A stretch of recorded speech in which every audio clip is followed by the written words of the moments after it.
Hola! Vacation to Thailand starts from 19,999 only. GT Holidays. குடும்பங்களோடு சுவைத்து மகிழ வருகை தாருங்கள் நிக்கா பிரியாணி. சேலம், தஞ்சாவூர், விக்கிரவாண்டி மற்றும் உளுந்தூர்பேட்டையில். மிக விரைவில் சென்னையிலும்.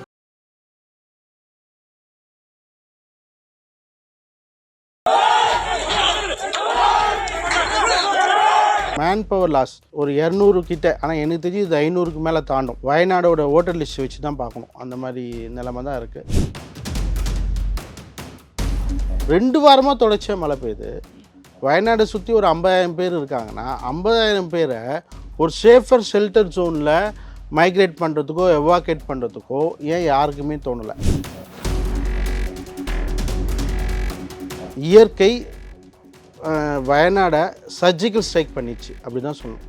இதனால் இயற்கையை நம்ம கலைபுரம் பண்ணோம். வாழ தகுதியற்ற நகரமாக வயநாடு இருக்குது. அந்த இடத்துல டெவலப்மெண்ட்ஸை கொண்டு போகக்கூடாது.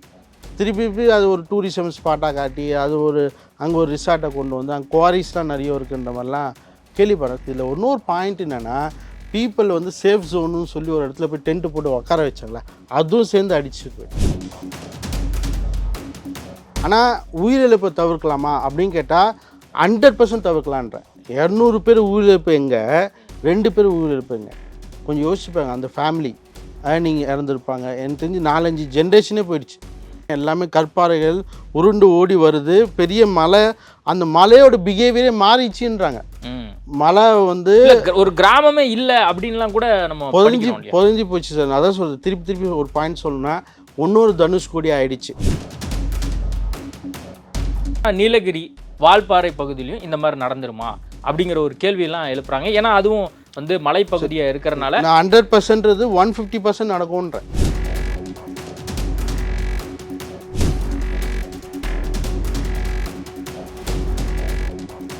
ஐபிசி தமிழ் நேயர்களுக்கு வணக்கம். இன்றைய நேர்காணலில் நம்மோடு இணைந்திருப்பவர் பேரிடர் மீட்பு ஆலோசகர் பிரபுகாந்தி அவர்கள். வணக்கம். வணக்கம் சார். அதாவது இந்த வயநாட்டில் நடந்த நிலச்சரிவு தான் வந்து இந்தியா முழுவதும் தற்போது பேசு பொருளாக மாறி இருக்கு.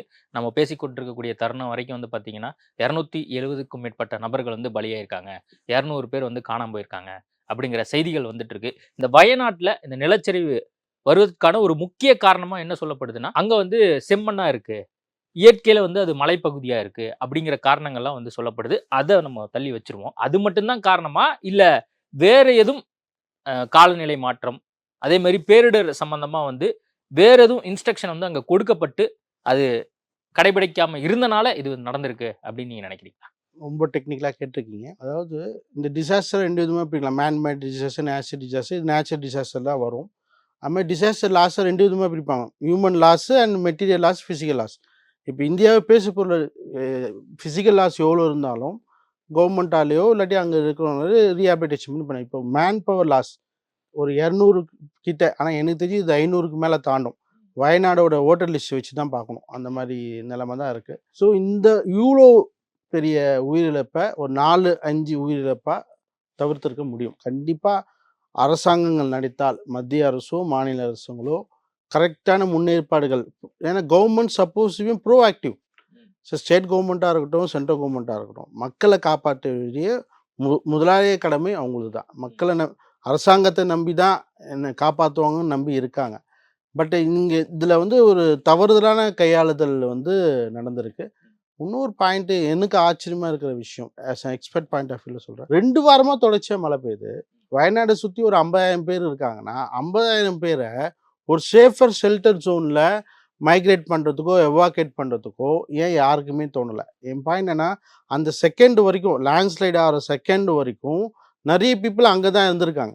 எவாகேஷனே ஒழுங்காக ப்ராப்பராக நடக்கலை.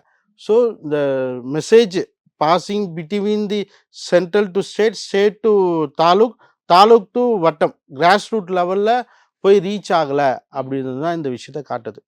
எனக்கு தெரிஞ்சு சென்ட்ரல் கவர்மெண்ட்டில் ஒரு 4 மாதத்துக்கு முன்னாடிலாம் ஒரு டிசாஸ்டர் அலர்ட் மெசேஜ் அப்படிலாம் போச்சு சார். ஓப்பனாக நிறைய பேர் போச்சு சார். இப்போ சோஷியல் மீடியா இருக்குது, எவ்வளோ விஷயம் சார். ஈவன் தமிழ்நாட்டில் தூத்துக்குடியில் கூட வித்தின் 4 ஹவர்ஸில் ஒரு 40,000 பேரை ஒரு சேஃபர் ஜோனுக்கு எவாக்கேட் பண்ணியிருக்காங்க. ஸோ இந்த மாதிரியான விஷயம் sir. Climatic change, life style அப்படின்னு சொல்லுவாங்க. நீங்கள் கரெக்டான கேள்வி. அதாவது இயற்கை வயநாடை சர்ஜிக்கல் ஸ்ட்ரைக் பண்ணிச்சு அப்படி தான் சொல்லணும்.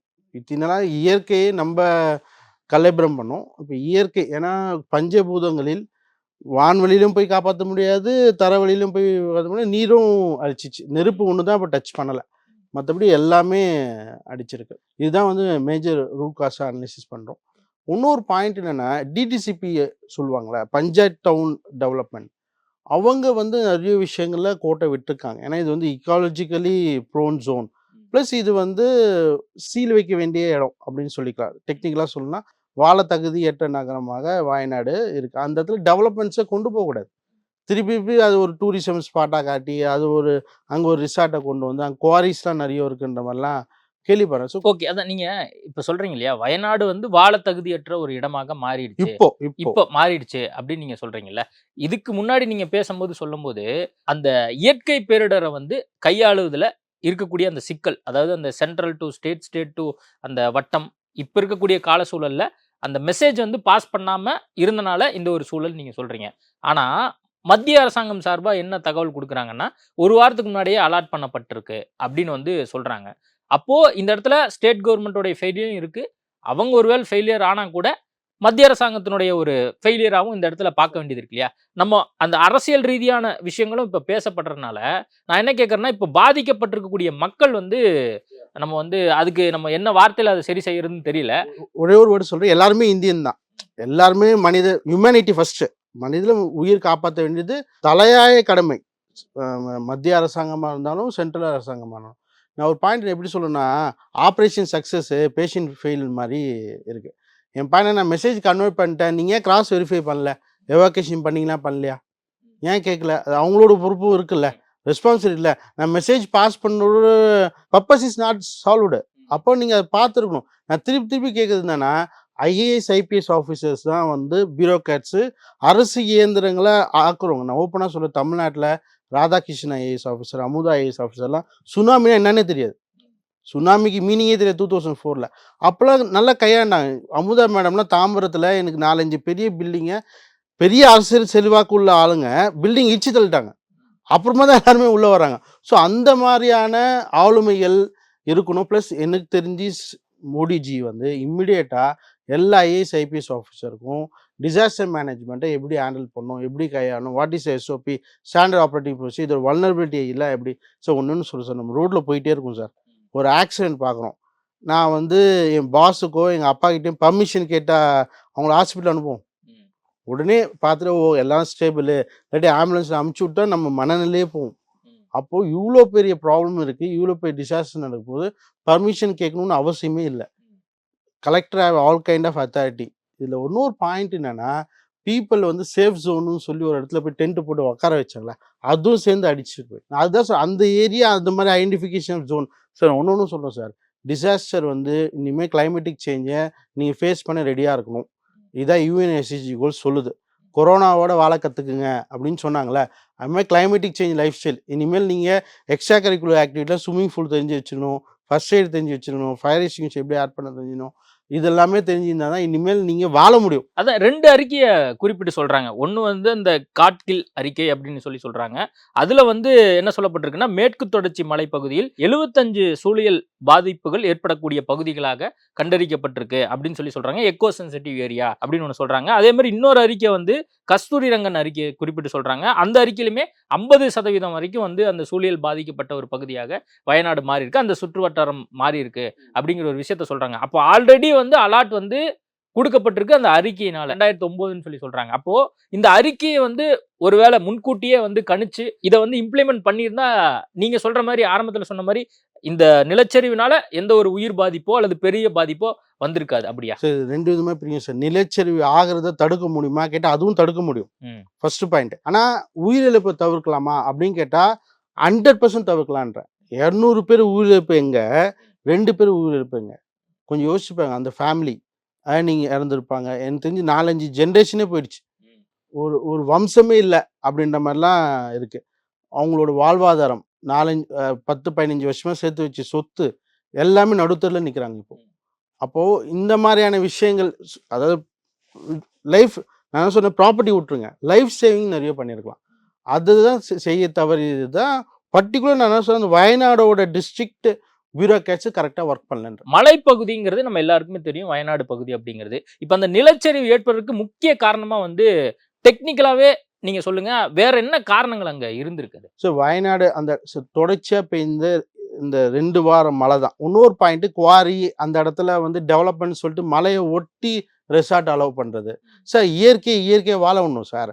உங்கள் உடம்புல ஒரு லிவரோ ஒரு ஹார்ட்டோ பிடிங்கிட்டு எப்படி இருக்கும்? அது மாதிரி தான் இருக்குது. மலையை ஏன் நீங்கள் போய் டிஸ்டர்ப் பண்ணுறீங்க? மலைக்கு மேலே போயிட்டு இப்போ ஊட்டியில் கூட ஏன் பில்டிங் மலை மேலே ஏன் கட்டுறீங்கன்னு தான் என்னோட கேள்வி. சரி, இதெல்லாம் வந்து இப்போ ஆர்காலஜிக்கல் டிபார்ட்மெண்ட்லாம் சொல்கிறாங்க பார்த்தீங்களா, அது மாதிரி இது வந்து ப்ரிசர்வேட்டிவ் ஈகாலஜிக்கல் ஜோன் அப்படின்னு டிக்ளேர் பண்ணிட்டா அந்த இடத்துல அப்ரூவலே கொடுக்கக்கூடாதுன்ற. இப்போ பஞ்சமி இடத்துல போய் நீங்கள் வீடு கட்ட முடியுமா? அதே மாதிரி தான் இந்த மாதிரி ஈகாலஜிக்கல் ஏரியாவில் நீங்கள் any development activities of construction பண்ணக்கூடாது. ஆல்ரெடி பண்ணி வச்சாலும் சீல் பண்ணிட்டு வெளியே அனுப்பிடுங்க. அதான் அப்போ பண்ணதன் விளைவாக தான் இந்த அளவுக்கு உயிர் போயிருக்கு. ரெசார்ட்டோ அல்லது வீடுகளோ மற்ற கட்டமைப்புகளோ புதுசாக உருவாக்கி. சார் நான் என்ன சொன்னேன் சார், அர்பனைசேஷன் இருக்குது பார்த்தீங்கன்னா சார். இப்போ மோர் அர்பனைசேஷன் வந்து ஓப்பனாக சொல்கிறேன், இப்போ திண்டிவனமே ஒன்றும் 2 வருஷத்துக்கு தாம்பரம் ஆகிடும். அப்படி ஃபாஸ்ட்டாக டெவலப்மெண்ட் ஆகுது. அப்போது அந்த மாதிரி டெவலப்மெண்ட் அர்பனைசேஷன் பண்ணுறச்ச நம்ம பில்டிங்கை தான் கொண்டு வருமே தவிர அதுக்கு அதுதான் சொல்கிறேன், சிஎம்டிஐ மாதிரி நான் எக்ஸாம்பிள் சொல்ல வரேன். அந்த பாடிஸ்லாம் பில்டிங் கட்டி அப்ரூவ் வாங்கி தரது மட்டும் அவங்க வேலை இல்லைங்க. ஒரு தெருவில் 10 வீடு இருக்கிற இடத்துல திடீர்னு 400 வீடு வரும்போது அப்போது 800 கார் நிற்கும். கார் பார்க்கிங் எங்கே இடம் இருக்குது, ட்ரைனேஜ் ஃபெசிலிட்டி எங்கே இருக்குது, லைட்டிங் ஃபெசிலிட்டிஸ் எங்கே இருக்குது, இதெல்லாமே அசஸ் பண்ணணும். அதில் இதுமாதிரி பேரிடர் வந்துடுச்சுன்னா பீப்புளை எவாக்குவேட் பண்ணுறதுக்கு ரூட்ஸ் இருக்கா, அது எல்லாமே பார்க்கணும். இதுதான் ரொம்ப ரொம்ப முக்கியம். நான் ஒன்று சொல்கிறேன், உத்தரகாண்டில் நடந்த இதுவும் ரெண்டுமே லேண்ட் ஸ்லைடிங் தான். கிட்டத்தட்ட எல்லாத்துலேயுமே இது மாதிரி ஒரு எமர்ஜென்சி எஸ்கேப் ரூட்னு ஒன்று இருக்கணுங்க. இது எல்லாமே இல்லாமல் இருந்திருக்கா?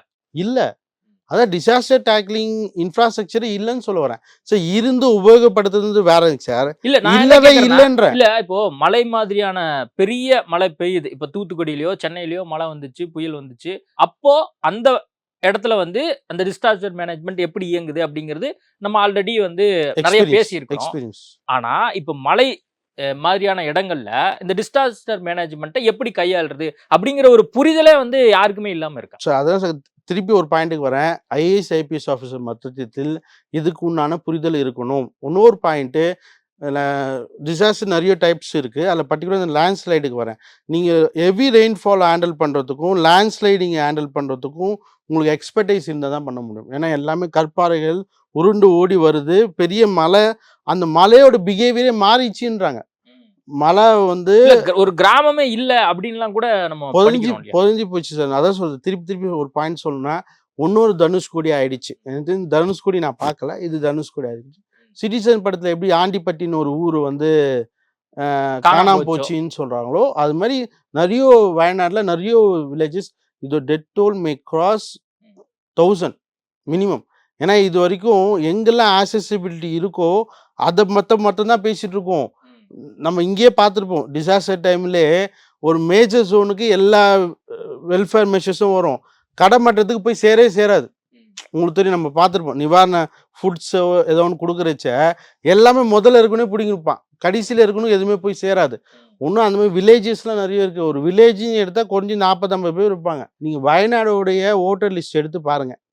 அப்படி இருந்தால் ரியல் இது உங்களுக்கு தெரியும். நான் இன்னொரு விஷயம் சொல்கிறேன், டிசாஸ்டரை ஹேண்டில் பண்ணுறச்ச பர்டிகுலர் டிசாஸ்டரில் பாலிடிக்ஸ் கொண்டு வரக்கூட ஃபஸ்ட்டு பாயிண்ட்டு, பியூரோக்ராட்ஸ் வந்து ஓப்பன் டிரான்ஸ்பரண்ட்டாக இருக்கணும். எவ்வளோ லாஸு, எவ்வளோ மேன் பவர் லாஸு, எவ்வளோ மெட்டீரியல் லாஸுன்றத அப்பப்போ நீங்கள் கொடுத்துட்டே இருக்கணும். இப்போது ஃபார் எக்ஸாம்பிள் 1 hour ஒன்ஸ் கொடுத்தாங்க சென்னையிலலாம், உங்களுக்கு தெரியுங்களா, அதெல்லாம் it's very good best practices. Bulletin கொடுப்பாங்க தெரியுங்களா, ரெயின்ஃபால் இவ்வளோ வருது, 11 o'clock இப்படி வருது, 12 o'clock வருது. அந்த மாதிரி அந்த மெத்தடை சரியாக கையாளலையோ, அதாவது நான் என்ன கேட்குறேன்னா, இப்போ நீங்கள் ரெயினுக்கு சொல்கிறீங்கல்ல, இது மாதிரி வந்து 11 மணிக்கு 12 மணிக்கு அதிக மழை பெய்ய போகிறது, அல்லது வந்து ரெட் அலர்ட் அப்படின்லாம் சொல்கிறாங்களே, இது மாதிரி அந்த நிலச்சரிவு வரப்போகிறது, மலையில் இருக்கக்கூடிய பகுதிகள் வந்து ரொம்ப பாதிக்கப்பட போகுது அப்படிங்கிற மாதிரிலாம் எதுவும் வந்து டெக்னிக்கலாக எந்த ஒரு டெக்னிக்கல் வேர்டிங் சிவியாரிட்டி ரேட்டுன்னு சொல்லுவாங்க, எங்களை அசஸ்மெண்ட் ரேட்டுன்னு சொல்லுவாங்க. இப்போ சிவியாரிட்டி ரேட்னா இது அசஸ் பண்ண முடியாதா அப்படின்னு கேட்டால் தாராளமாக 10 நாளைக்கு முன்னாடி பீப்புளை எவாக்குவேட் பண்ணியிருக்கலாம் நான் சொல்ல வரேன். இந்த விஷயம் வந்து சரியாக கையாள தெரியாத ஆளுமைகள் இல்லைன்னு சொல்ல வரேன். என் பாயிண்ட் என்னென்ன சொன்னால், எக்ஸ்பீரியன்ஸ் வேணும். எக்ஸ்பீரியன்ஸ் இருந்தால் தான் இந்த மாதிரி விஷயத்தை ஹேண்டில் பண்ணுறதுக்கான கெப்பாசிட்டிஸ் இருக்கும். அதுதான் திருப்பி சொல்லுவேன். ஏன்னா பியூரோக்ராட்ஸ் பண்ண தவறு தான் நான் திருப்பி சொல்கிறேன். ஐஏஎஸ் ஐபிஎஸ் ஆஃபீஸர்ஸ் அந்த விஷயத்த நான் திருப்பி சொல்லணும்னா 2 வாரமாக மழை பெய்யுது. கொஞ்சம் யோசிச்சு பாருங்க. சென்னை, தூத்துக்குடி ஒரு 5 நாள் மழை பெய்யட்டும், என்ன பண்ணும் அரசாங்கம்? பீப்புளை சேஃபாக எவாக்குவேட் பண்ணி ஒரு இடத்துல கண்டிப்பாக வச்சுருப்பாங்க. அது ஏன் பண்ணலை தான் என்னோட கேள்வி. ஓகே, இப்போ வயநாடை பத்தி பேசிட்டு இருக்கோம். அடுத்து இப்போ என்னன்னா நீலகிரி, வால்பாறை பகுதியிலையும் இந்த மாதிரி நடந்துருமா அப்படிங்கிற ஒரு கேள்வி எல்லாம் எழுப்புறாங்க. ஏன்னா அதுவும் வந்து மலைப்பகுதியா இருக்கிறனால நான் 100% 150% நடக்கும்ன்றேன். ஏன்னா வயநாடுக்கும் நீலகிரிக்கும் 100 கிலோமீட்டர்ஸ் தான். அங்கே பெஞ்ச மழை இங்கே பெஞ்சாலும் by God grace Tamil Nadu escape அப்படி தான் சொல்லணும். ஸோ நான் திருப்பி சொல்கிறோம் சார். இந்த லேண்ட்ஸ்லைடு இப்போ இன்னைக்கு இமாச்சல் பிரதேஷ் இல்ல, நான் என்ன கேட்கறேன்னா நம்ம நீலகிரி வால்பாறைக்கு வந்துரும். அங்க என்ன நடந்திருக்கு, இனிமேல் உயிர்கள் போகக்கூடாது அப்படிங்கறதான் எல்லாருமே நினைக்கக்கூடிய ஒரு விஷயமா இருக்கும். தொடர்ந்து அரசாங்கமும் மத்திய அரசாங்கம் எல்லாருமே வந்து தொடர்ந்து உதவிக்கரம் கூட்டிகிட்டே இருக்கிறாங்க. எல்லாரும் சேஃபா இருக்கணுங்கிறது தான். இப்போ தமிழ்நாட்டில் இந்த மாதிரி ஒரு சூழல் வரக்கூடாது. நீலகிரியிலையோ கொடைக்கானல்லையோ அல்லது வால்பாறையிலையோ இல்லை எங்க மலைப்பிரதேசம் தமிழ்நாட்டில் இருக்கோ இது மாதிரி நடக்கக்கூடாதுன்னா உங்களுடைய சஜஷன் என்னவா இருக்கும்? ஸோ பேரிடர்களை தாங்கக்கூடிய இன்ஃப்ராஸ்ட்ரக்சர் ஃபெசிலிட்டிஸ் இருக்கணும்னு சொல்ல வரேன். திருப்பி சொல்றது அதுதான். லேண்ட் ஸ்லைடிங் ஆகாம தடுக்கிறதுக்கு சில வழிகள்லாம், சில மரங்கள் இல்ல ஏதாவது ஒரு 2-3 வழிகள் நீங்க சொன்னீங்கன்னா அது அரசாங்கத்துக்கு நம்ம எடுத்து சொல்லுவோம். கண்டிப்பா சார் ட்ரை பண்ணுவோம். ஸோ லேண்ட் ஸ்லைடிங் ப்ரோன் ஜோன்னு ஐடென்டிஃபிகேஷன் பண்ணணும் சார். அது வந்து ரெட் ஜோனை அலாட் பண்ணிட்டு அந்த இடத்துல எந்த ஃபியூச்சர் டெவலப்மெண்ட் ஆஃப் கன்ஸ்ட்ரக்ஷன்ஸோ டெவலப்மெண்ட்டோ எதுவுமே பண்ணக்கூடாது. இம்மிடியட்டாக இப்போவே ஊட்டியில், கொடைக்கானலில் any kind of construction activity permit கொடுக்கக்கூடாது அப்படின்னு சொல்லுங்கள். நான் சொல்லட்டுமா, ஜியோவே பாஸ் ஆனால் கூட இன்னும் 2 வாரம் கழிச்சு அங்கே எவனோ ஒருத்தர் ஹோட்டலோ ரிசார்ட்டோ கட்ட தான் போகிறான். அது பார்க்க தான் போகிறோம். அப்புறம் ஏன் பேசணுன்னு தான் எனக்கு புரியல. நான் என்ன சொல்கிறேன், நான் கவர்மெண்ட்டுக்கு சொல்கிறேன், தமிழில் பேசுமா, இங்கிலீஷில் பேசுமா, ஹிந்தியில் பேசுமா எனக்கு புரியல. மக்களோட உயிர் தான் ரொம்ப முக்கியம். இந்த மாதிரியான அர்பனைசேஷன் டெவலப்மெண்ட்லாம் மலை சார்ந்த பகுதியில் நீங்கள் கொண்டு வராதீங்க. நீங்கள் கொஞ்சம் நல்லா யோசிச்சு பாருங்கள். வயநாடு, ஊட்டி, கொடைக்கானல் இதெல்லாம் டூரிசம் ஸ்பாட், டூரிசம் ஹப்பு, ஓகேங்களா? அப்போது இந்த மாதிரி இடத்துல நீங்கள் ஈக்காலஜிக்கல் ரிலேட்டட் டெவலப்மெண்ட் ஏரியாவில் இன்ஃப்ராஸ்ட்ரக்சர் ஃபெசிலிட்டிஸை கொண்டு வராதிங்க. இயற்கையை அழிச்சிட்டு கொண்டு வராது. இயற்கையை அழிச்சிட்டு எது கொண்டு வந்தாலும் அது வந்து இந்த மாதிரி ஒரு உயிரிழப்புகள் போகிற அளவுக்கு வந்து பாதிப்பை ஏற்படுத்தும். அதாவது எனக்கு தெரிஞ்சு உலகமே பார்க்காத மிகப்பெரிய கலேபரம் தான் வயநாட்டில் நடந்திருக்கு.